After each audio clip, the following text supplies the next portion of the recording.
10장 후반부부터 계속 말씀하는 것은 10계명을 기본으로 한 율례, 오늘날로 말하면 시행세칙입니다. 항상 보면 어느 단체든지 국가든지 모법이 있어요. 그 모법은 헌법입니다. 헌법. 우리나라도 보면 헌법을 모법으로 해서 거기서부터 뭐 민법도 나오고 형법도 나오고 민사소송법도 나오고 형사소송법도 나오고 그런 거예요. 그러니까 헌법이 모법입니다. 가장 기본법이에요.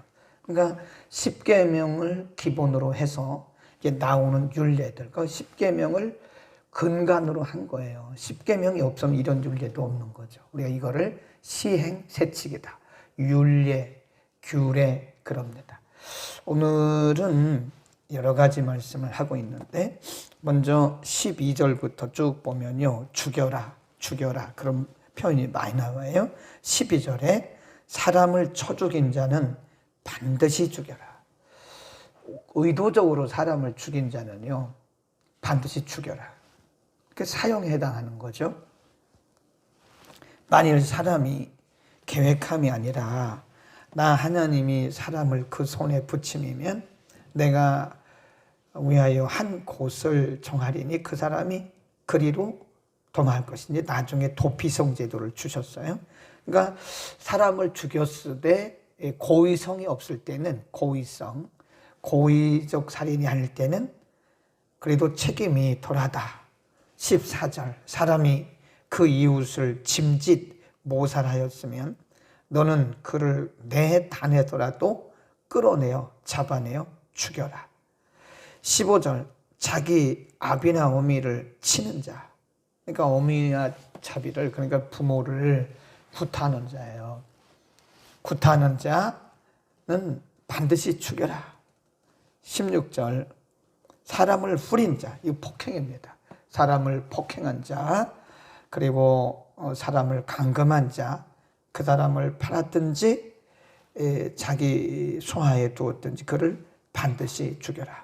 아비나 어미를 저주하는 자도 죽여라. 여기 보면 생명을 사랑하시고 생명의 주인이신 하나님께서 이런 사람들은 죽여라. 오늘날로 말하면 사형에 처하라 그 말이에요.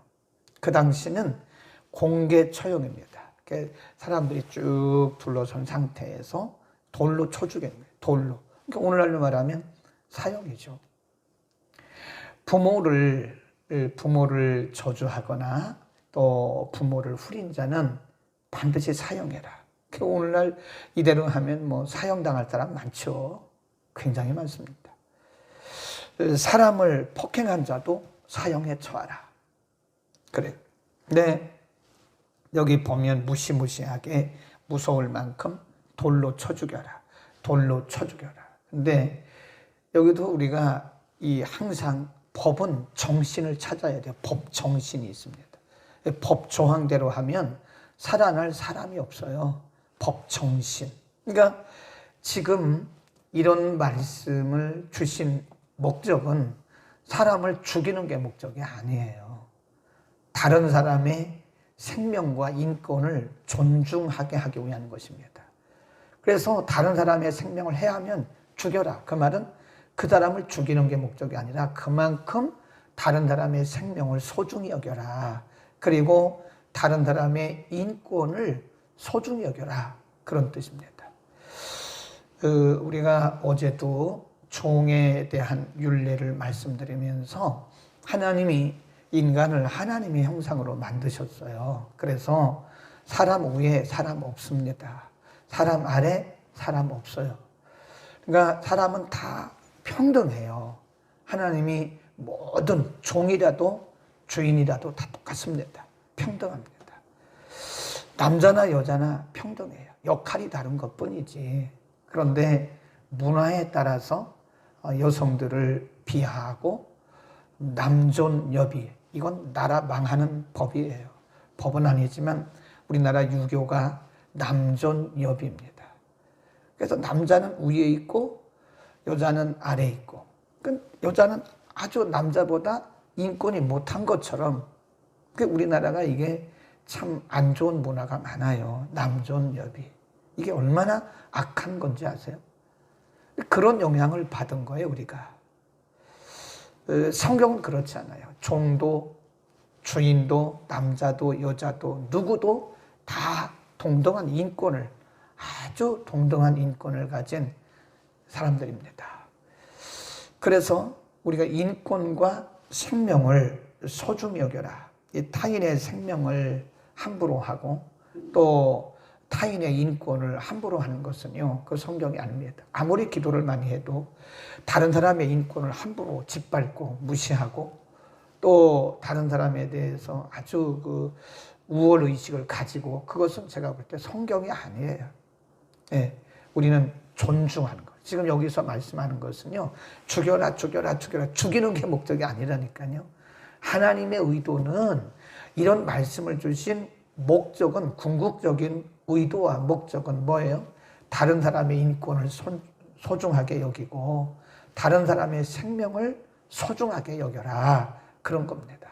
그 다음에 18절에 보면 사람이 서로 싸우다가 하나가 돌이나 주먹으로 그 적수를 쳤으나 그가 죽지 않고 자리에서 누웠다가 지팡이를 짚고 기동하면, 살아나면, 그 말이에요.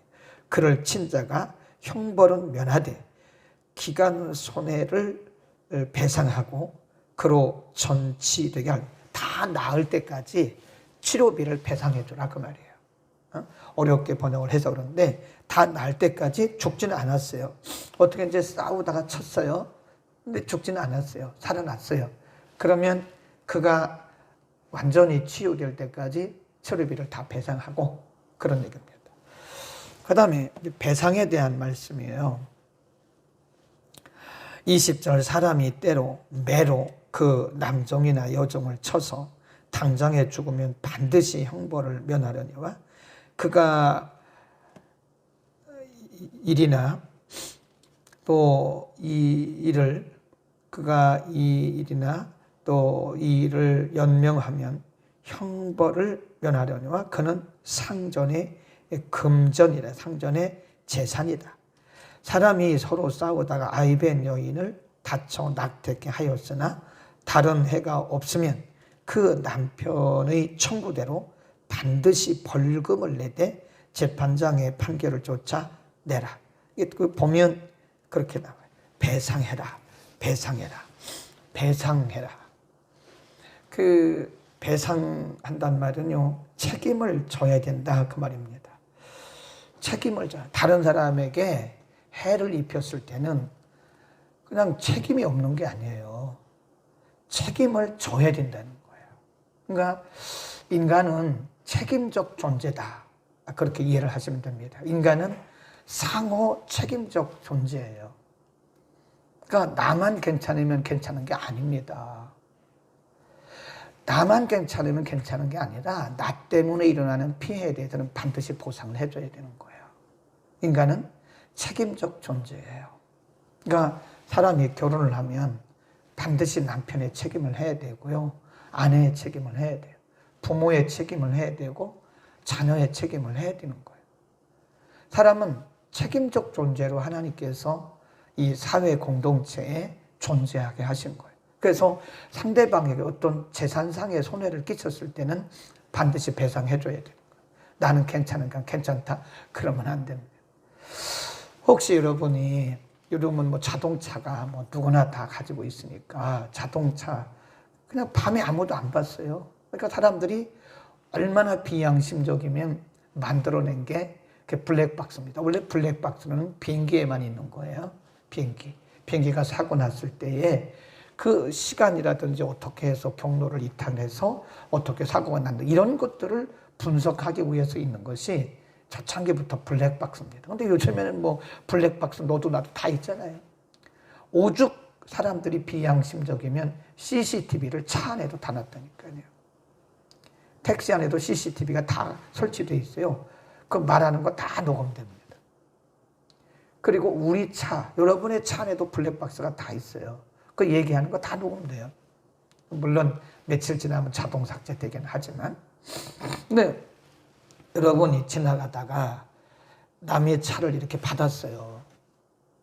그럼 어떡하죠? 아무도 안 봤으니까 그냥 가야 됩니까? 그러면 안 되죠. 남의 자동차에 남의 재산이잖아요.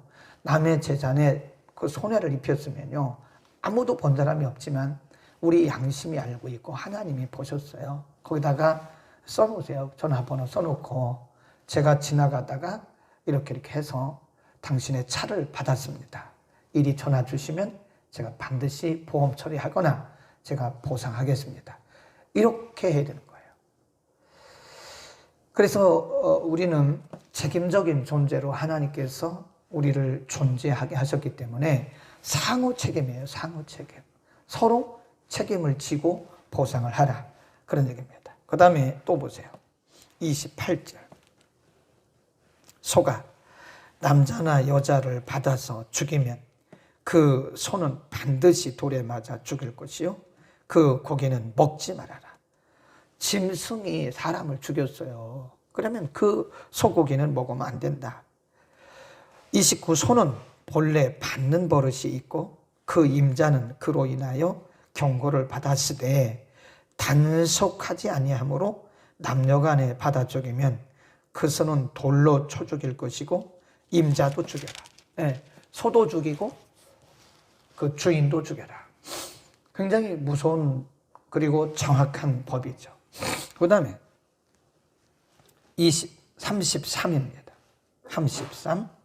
사람이 구덩이를 열어두거나 구덩이를 파고 덮지 아니함으로 소가 나귀가 거기 빠지면 그 구덩이 주인이 잘 조처하여 짐승의 임자에게 돈을 줄 것이요 죽은 것은 그의 차지가 될 것이다. 이 사람의 소가 저 사람의 소를 받아 죽이면 산 소를 팔아 그 값을 반분하고 죽은 자도 반분하려니와 그 소가 본래 받는 버릇이 있는 줄을 알고도 그 임자가 단속하지 아니하였으면 그는 서로 소를 갚을 것이고 죽은 것은 그의 차지가 될 것이다. 여기 보면 단속하지 않으면 그랬어요. 소는 원래 그 야성이 있기 때문에 그냥 두면요 이거 받아요. 그걸 알면서도 소가 그런 버릇이 있는 것을 알면서도 소를 방치했어요. 그럼 주인의 책임인 거예요. 주인의 책임을 해야죠. 단속. 단속을 해야 되죠. 여러분 자녀 단속도 해야 됩니다.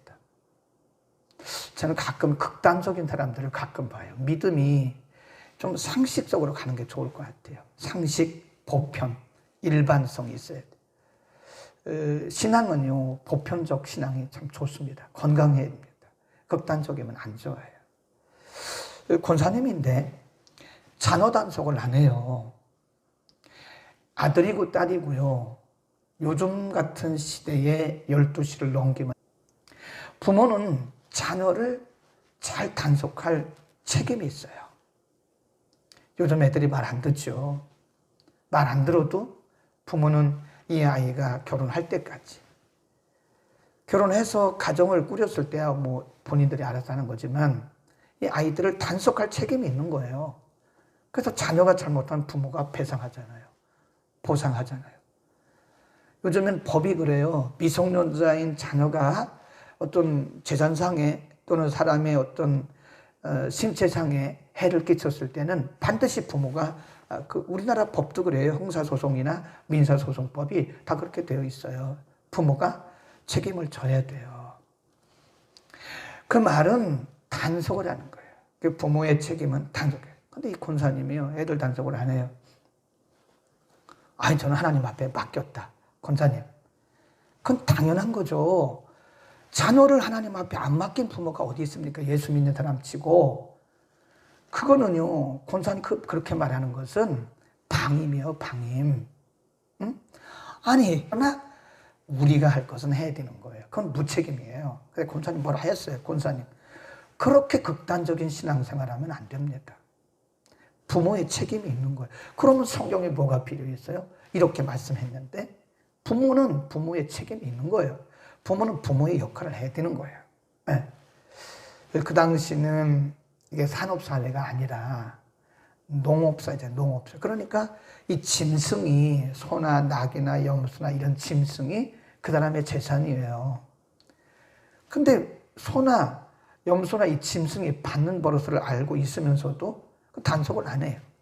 그 다른 사람에게 재산에 손해를 끼쳤으면 반드시 그 배상하라. 하나님이 정하신 거예요, 하나님이. 그러니까 여러분, 우리가요 책임을 졌다고 하는 사실을 오늘 본문에서 반드시 기억해야 됩니다. 내가 잘못해서, 내가 단속하지 않아서, 내가 주의하지 않아서 일어난 일들에 대해서는 반드시 보상을 해줘야 되는 거예요. 법이 아닐지라도, 법이 세세하게 그런 부분들을 다 명시하지 않았을지라도 우리는 보상해줘야 됩니다. 나는 책임이 없다. 이건 무책임한 거예요. 무책임한 겁니다. 가정에서도, 그리고 교회에서도, 사회에서도, 학교에서도. 그래도요, 하나님 기뻐하지 않습니다. 인간은 다 소중한 거예요. 다 소중해요. 그러니까 상호 책임을 가진 거다. 매우 중요합니다, 여러분. 상호 책임. 우리는 상호 책임적 존재라는 사실을 알아야 돼요. 그러니까 아이들에게도 가르쳐야 돼요. 이웃에게도 우리 크리스찬들이 나만 편하면 된다 그런 생각을 하면 안 되는 거예요. 저는 담배를 어려서부터 피지를 않았어요. 원래 어려서부터 신앙생활을 했으니까 초등학교 때부터 뭐 주일학교부터 교회를 다녔고 평생을 다녔고 20대부터 지금까지 평생을 목회자로 살아오기 때문에 담배를 안 태워요. 태우지도 않았어요. 냄새가 굉장히 민감합니다. 요즘은 제가 비염이 약간 있어가지고 그래도 냄새가 굉장히 민감해요. 다른 사람이 맡지 못하는 냄새를 맡아요. 그런데 우리 집이 1층이거든요. 1층에 1층. 이렇게 있으면 담배 냄새가 벌 들어와요. 그럼 얼마나 이 괴로운지 몰라요. 담배 냄새가 들어와. 그냥 이렇게 문을 열고 이렇게 보면 누가 담배를 피지? 그러면 바로 그 차 이렇게 세워놓은데 거기서 그 옆에 사람이 나이도 얼마 안 된 것 같은데 그 담배를 피고 있어요. 바로 옆집으로 그 집으로 담배 연기가 들어간다는 생각을 못 하는 거예요. 안 믿는 사람들은요, 전혀 다른 사람 생각 안 합니다. 그러나 믿는 우리들은요, 상호 책임이에요. 단속할 건 단속하고요, 내가 책임이 있다는 걸 알아야 돼요. 자녀까지도 우리는 단속을 해요. 자동차도. 그래서 혹시 여러분이 주차할 때, 우리처럼 이렇게 평지에 주차할 때는 문제가 없는데, 혹시 여러분의 집이 이렇게 비탈길이 있다면요, 옛날에 그 일본 말로 하다마를 채운다 그래, 하다마. 그 반드시 바퀴, 거기다가 물론, 파킹에다가, 레바를 놓고, 그 다음에 사이드 브레이크 채우고, 그래도 이게 기계라는 것은요, 풀리는 경우가 있어요. 그래서 어떤 경우에 보면, 은평구 어디에서 이렇게 차가 세워놨는데, 내려가가지고 사고를 쳐가지고 큰 사고 났어요. 그래서 반드시 상호 책임을 진 사람이기 때문에 큰 돌멩이를 갖다 아니면 목재소에 가면요, 그거 얼마 아니면 만들어줘요. 그래서 바퀴에다 이렇게 채울 수 있는 그거를 장치를 트렁크에다 항상 싣고 다니다가 꼭 이렇게 비탈길에 주차할 때는요, 바퀴에다 그걸 채우세요. 그러면 절대 아무리 해도 차가 그냥 넘어가지는, 그냥 자동으로 굴러가지는 않아요. 우리가 생각할 부분이 굉장히 많습니다. 제가 이렇게 보면 정말 크리스찬의 모습이 아니다. 나만 잘하면 된다는 생각을 하면 안 됩니다. 나만 괜찮으면 괜찮은, 그건 무책임인 거예요. 우리는 상호 책임을 진 사람이에요. 그게 성숙한 크리스찬이고요, 성숙한 시민입니다. 화장실을 사용하더라도 항상 깨끗하게 사용해야 되고, 인도 같은 나라 가보면요, 냄새나서 못 들어갑니다, 화장실에. 왜 그런지 아세요? 무책임해요, 사람들이. 자기 볼일 보고는 그냥 얼마나 지저분한지 몰라요. 우리나라는 그래도 많이 이제 계몽이 돼가지고요, 사람들이 많이 이제 어느 정도 교육 수준이 높아져가지고 도덕 수준이 높아요. 크리스찬은 누가 보든 안 보든 내 양심이 기준인 거예요. 그리고 말씀이 기준인 거예요. 우리의 양심이 말씀을 기준으로 살아야 되는 거예요. 상호 책임을 졌다는 것을 반드시 기억해야 됩니다. 나 괜찮으면 괜찮다. 그런 생각은 성경적인 생각이 전혀 아닙니다. 아멘. 우리는 오늘도 하루를 살아가고 또 한 주간을 살아갈 때 우리는 철저하게 책임을 진 자다. 상호 책임을 진 자라는 사실을 꼭 기억하시길. 익숙한 크리스찬의 삶이 무엇이며 어떻게 이 세상에서 사회적 생활을 해야 되는지를 가르쳐 주셔서 감사합니다. 하나님께서 극단적인 방법으로 죽이라고 여러 번 말씀하셨지만 죽이는 것이 궁극적인 목적이 아니라 서로 책임을 강조하고 또 타인의 생명과 인권을 존중하게 하기 위한 강조인 줄로 믿습니다. 우리 믿는 사람들이 하나님의 말씀을 기준으로 우리의 양심을 따라서 누가 보든 안 보든 서로의 책임이 있음을 알고 아름다운 공동체를 위해서 우리 자신이 해야 할 책임과 의무를 잘 감당할 수 있도록 역사하여 주옵소서. 극단적인 이기주의나 극단적인 신앙에 빠지지 말게 하시고 언제나 하나님의 말씀을 잘 해석하고 잘 적용할 수 있는 은혜도 더하여 주옵소서. 그래서 우리가 어두운 세상 지날 때 우리 모두가 다 햇빛 되게 빛으로 살아가도록 우리 모두를 축복하여 주옵소서. 예수 그리스도의 이름으로